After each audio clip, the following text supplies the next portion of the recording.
Le texte de ce jour, comme ça nous a été indiqué, débute par la troisième annonce de la Passion chez Marc. Vous connaissez sans doute l'évangile de Marc pour être le plus court et le plus concis, économie de mots, force de message. Et donc Marc répète 3 fois cette annonce, où Jésus annonce 3 fois qu'il va souffrir, qu'il va mourir et ressusciter. Pourquoi donc Marc doit-il répéter 3 fois cela, alors que d'habitude il dit une fois les choses? Parce qu'on a de la peine à comprendre, en fait. Et on voit chez les disciples, déjà au début, cette peine qu'ils ont. À la première annonce de la Passion, Pierre dit « Ça ne t'arrivera pas ». Et Jésus dit « Arrière de moi, Satan ».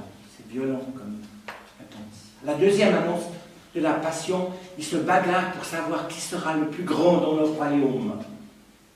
Et puis à la troisième, il se bagarre pour être à la droite et à la gauche de Jésus quand il viendra dans son règne, dans sa gloire. Vous voyez, il y a toujours ce décalage, chaque fois, parce qu'ils ont de la peine à comprendre. Et c'est rassurant pour nous, parce que nous aussi, nous avons de la peine à comprendre.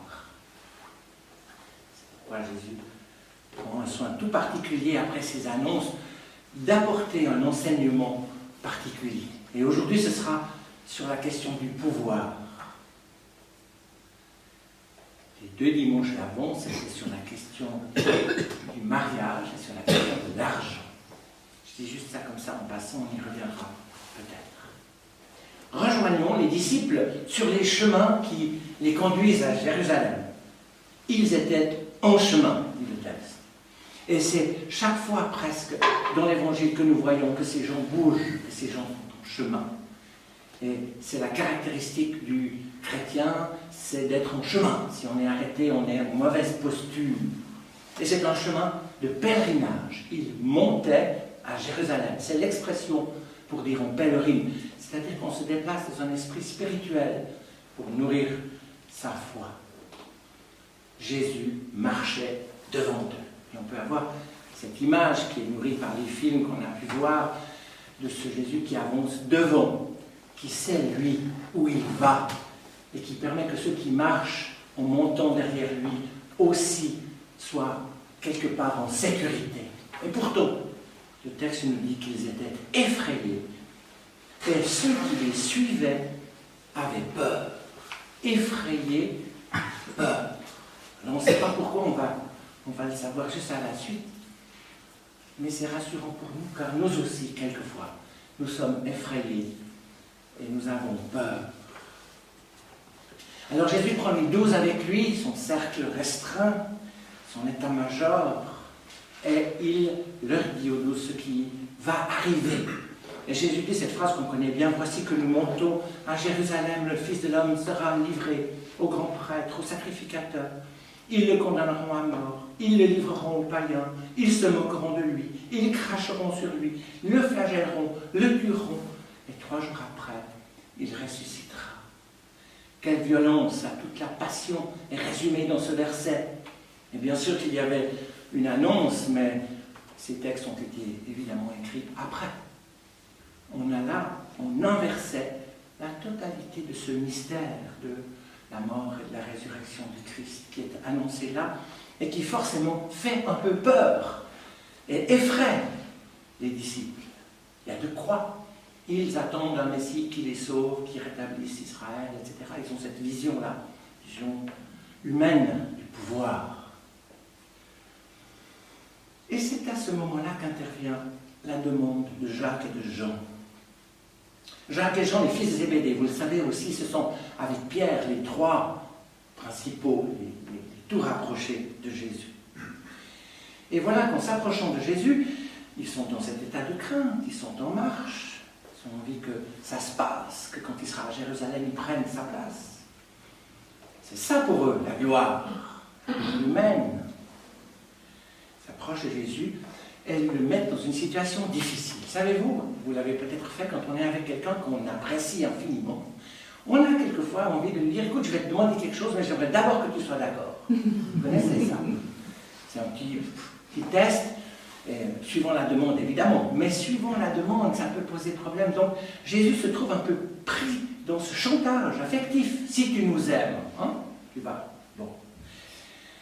Et Jésus ne refuse pas cette demande. Il dit, que voulez-vous que je fasse pour vous? C'est étonnant, parce que la plupart du temps, quand on nous demande un blanc-seing, on fait ça comme ça, oui d'accord, après tu demandes, on hésite. Je crois qu'on a raison d'hésiter. Jésus, lui, n'hésite pas dans un premier temps. Que voulez-vous que je fasse pour vous? Et cette parole, évidemment, Jésus nous l'adresse aussi à nous, quand nous avons une relation avec lui qui demande quelque chose. Et c'est étonnant ici, parce qu'on a un joli message sur la prière, rapide, que je vais, vous avez déjà compris, expliciter un peu.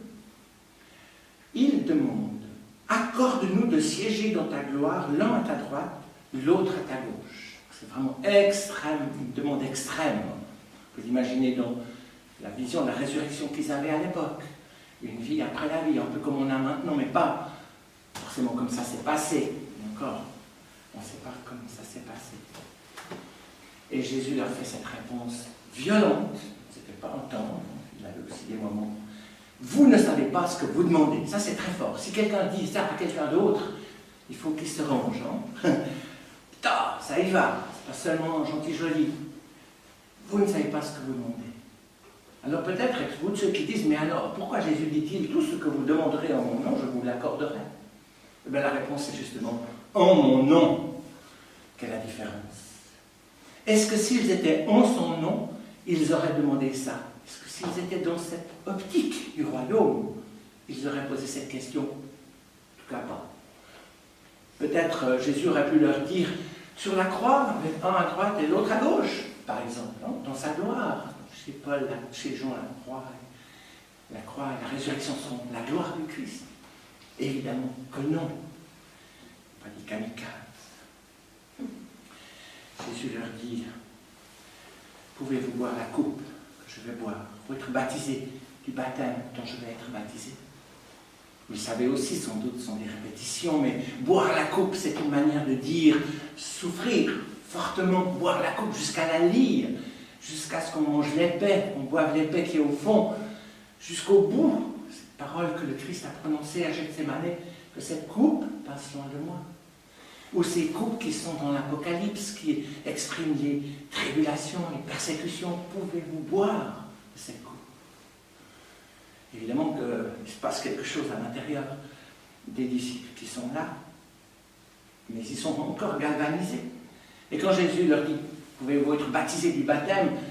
Là, le mot baptisé, hein, c'est le mot immergé. Pouvez-vous être noyés de la noyade dont je vais être noyé? Et ils répondent, nous le pouvons. On est vraiment dans une question de pouvoir. Là.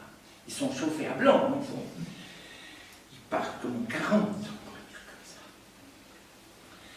Et puis Jésus continue dans sa violence verbale. La coupe que je vais boire, vous la boirez, les gaillards. Le baptême dont je vais baptiser, vous y passerez, les gaillards. Et puis on s'avère, on sait historiquement, en tout cas pour Jacques, qu'il a été martyrisé. Jean, c'est un peu plus délicat, il y a plusieurs théories là derrière. Mais tous, Pierre et puis les autres disciples, et les premiers chrétiens, ont passé, on va dire, la casserole d'une manière un peu brutale de dire ça.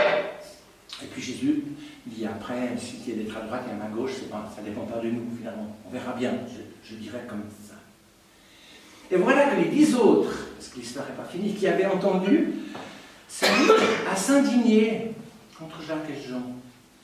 Ils sont en fait dans la même perspective. Ils restent dans une vision où le pouvoir est quelque chose qui va s'imposer et qui va être partagé et qui va apporter du bénéfice. Donc la jalousie qu'il y a à l'intérieur du groupe, elle est du même ordre que la demande de Jacques et de Jean. Elle est dans une optique qui est décalée par rapport, plus que ça, qui est fausse par rapport à l'annonce de Jésus et à l'annonce du royaume.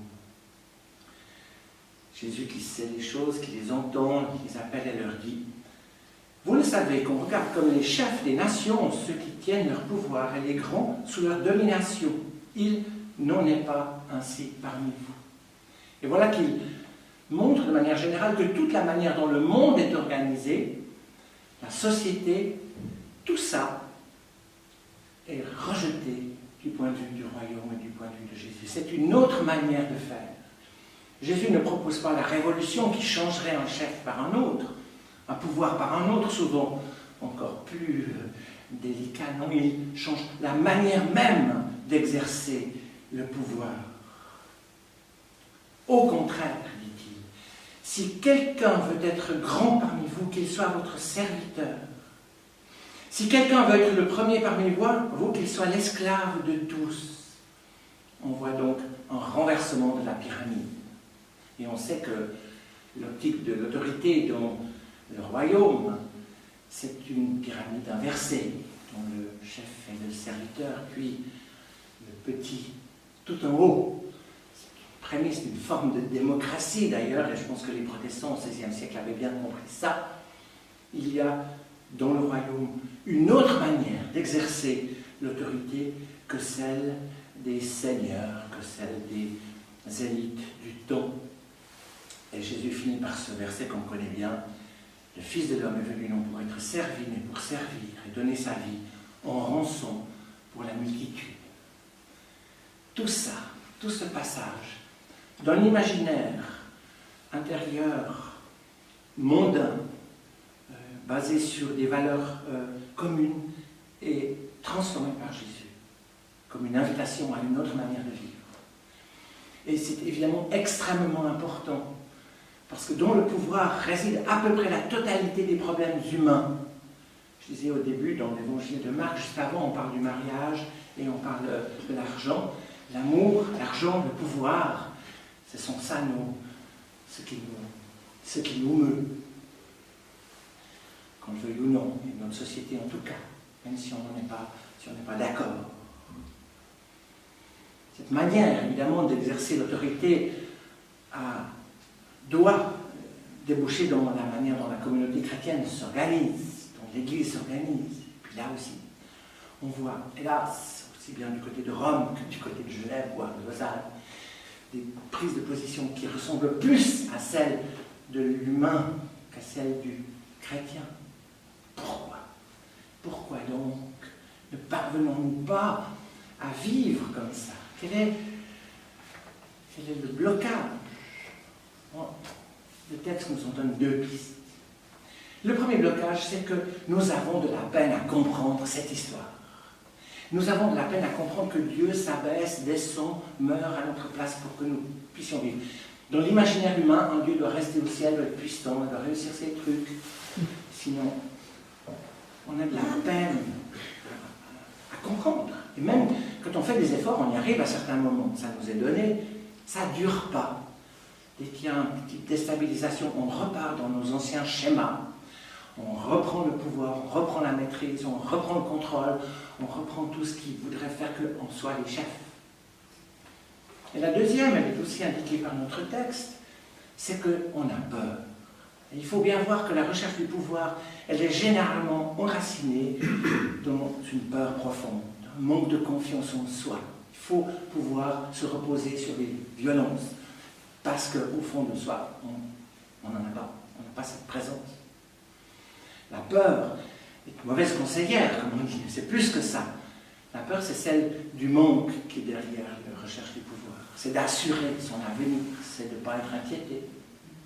Or, vous le savez bien, dans l'Évangile, Jésus nous invite à mettre en lui cette confiance, à reposer en lui toute la force, pour que, avec une intériorité suffisante, nous puissions vivre ce message extraordinaire qui contient en lui une des particularités du christianisme dont ce serait dommage qu'elle disparaisse. Amen.